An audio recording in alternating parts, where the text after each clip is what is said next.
नमस्कार। कक्षा 8 के साइंस के थर्ड लेसन संश्लेषित रेशे और प्लास्टिक में पार्ट 1 और पार्ट 2 में हमने जाना प्राकृतिक रेशों और संश्लेषित रेशों के बारे में। इतना जानने के बाद हम प्राकृतिक व कृत्रिम रेशों की आसानी से तुलना कर सकते हैं। पानी सोखने के आधार पर दोनों रेशों में यह अंतर है कि प्राकृतिक रेशे जल अधिक सोखते हैं और संश्लेषित रेशे जल को कम सोखते हैं। कपड़ों का सूखना भी सोखे गए जल के आधार पर ही होता है। जो वस्त्र अधिक जल सोख लेते हैं वे देरी से सूखते हैं और जो कम जल सोखते हैं वे जल्दी सूख जाते हैं।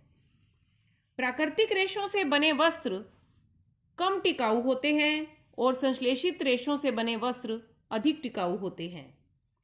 प्राकृतिक रेशों का मूल्य अधिक होता है, इसलिए प्राकृतिक रेशों से बने वस्त्रों का मूल्य भी अधिक होता है और संश्लेषित रेशों से बने वस्त्र अपेक्षाकृत कम मूल्यवान होते हैं।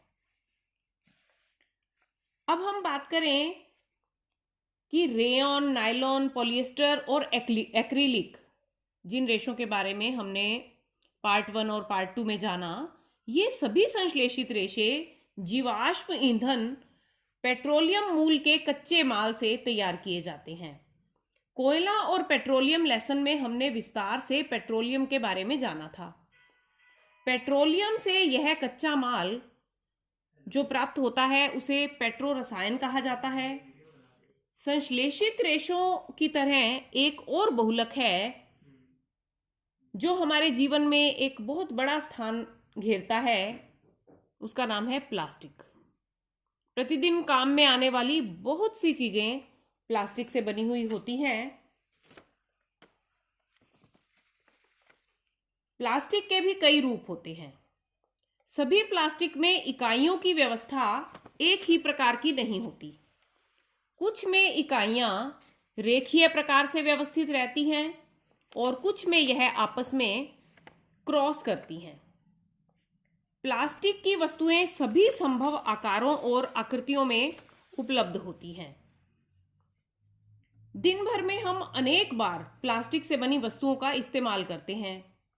प्लास्टिक पर ऊष्मा के प्रभाव के आधार पर प्लास्टिक दो प्रकार का होता है, थर्मोप्लास्टिक और थर्मोसेटिंग प्लास्टिक। थर्मोप्लास्टिक ऐसा प्लास्टिक है जो गर्म करने पर आसानी से विकृत हो जाता है और सरलता पूर्वक मुड़ जाता है। इस प्लास्टिक को सांचे में ढालकर किसी भी आकृति में बदला जा सकता है।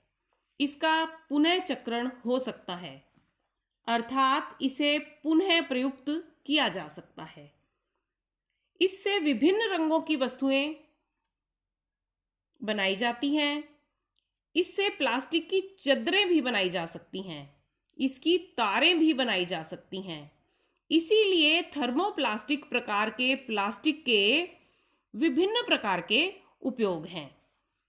इसके प्रमुख उदाहरण हैं पॉलीथीन और पीवीसी। पॉलीथीन यानी पॉलीएथीन, यानी ऐसा प्लास्टिक जो एथीन एकलक के दोहरान से बनता है, और पीवीसी पॉली वाइनिल क्लोराइड जो वाइनिल क्लोराइड के बहुलीकरण से बनता है। नेक्स्ट इसमें आता है थर्मोसेटिंग प्लास्टिक, यानी ऐसा प्लास्टिक जो गर्म करने पर नरम नहीं होता, यानी इसमें गर्म करने पर कोई विकृति नहीं आती। इसे अगर एक बार सांचे में ढाल दिया जाता है तो इन्हें ऊष्मा देकर नरम नहीं किया जा सकता। यह कहलाता है थर्मोसेटिंग प्लास्टिक, और इसके मुख्य उदाहरण हैं बेकेलाइट और मेलामाइन। बेकेलाइट जो है यह ऊष्मा और विद्युत का कुचालक है। यह बिजली के स्विच, विभिन्न बर्तनों के हत्थे आदि बनाने में काम आता है। मेलामाइन यह आग का प्रतिरोधक है। यह बहुउपयोगी पदार्थ है। अन्य प्लास्टिक की अपेक्षा इसमें ऊष्मा सहने की अधिक क्षमता होती है। फर्श की टाइलें, रसोई के बर्तन और अन्य ऊष्मारोधी कपड़े आदि बनाने में ये काम आता है। इससे एडहेसिव पदार्थ यानी चिपकाने वाले पदार्थ भी बनाए जाते हैं। संश्लेषित रेशों में हमने जाना था कि संश्लेषित रेशे आसानी से आग पकड़ लेते हैं, लेकिन रोचक यह है कि कपड़ों पर मेलामाइन प्लास्टिक की परत चढ़ा दी जाए तो वे अग्निरोधी हो जाते हैं। मेलामाइन, क्योंकि इसका पहला ही गुण हमने पढ़ा था, यह आग का प्रतिरोधक है। प्लास्टिक, थर्मोप्लास्टिक हो या थर्मोसेटिंग प्लास्टिक, इनके उपयोगों की सूची काफ़ी लंबी होती है। यदि आज हम कोई खाद्य सामग्री डालने के लिए, संचयन करने के लिए कोई पात्र की कल्पना करते हैं तो हमारे दिमाग में सबसे पहले प्लास्टिक के पात्र ही आते हैं, क्योंकि ये काफ़ी सुविधाजनक होते हैं। इसका एक कारण ये भी है कि ये कम वजन वाले होते हैं, यानी हल्के होते हैं। इनकी कीमत भी अधिक नहीं होती, इनका उपयोग आसान होता है और ये खाद्य सामग्री से क्रिया भी नहीं करते। धातुओं के मुकाबले इनका वजन काफ़ी कम होता है। इसी कारण आज इनका उपयोग टू व्हीलर, कार, वायुयान, अंतरिक्षयान की बॉडी बनाने में भी होने लगा है। इनके उपयोगों की सूची असीमित है। चप्पल, फर्नीचर, सजावट की वस्तुएं, और आप गिनते जाएं और लिखते जाएं।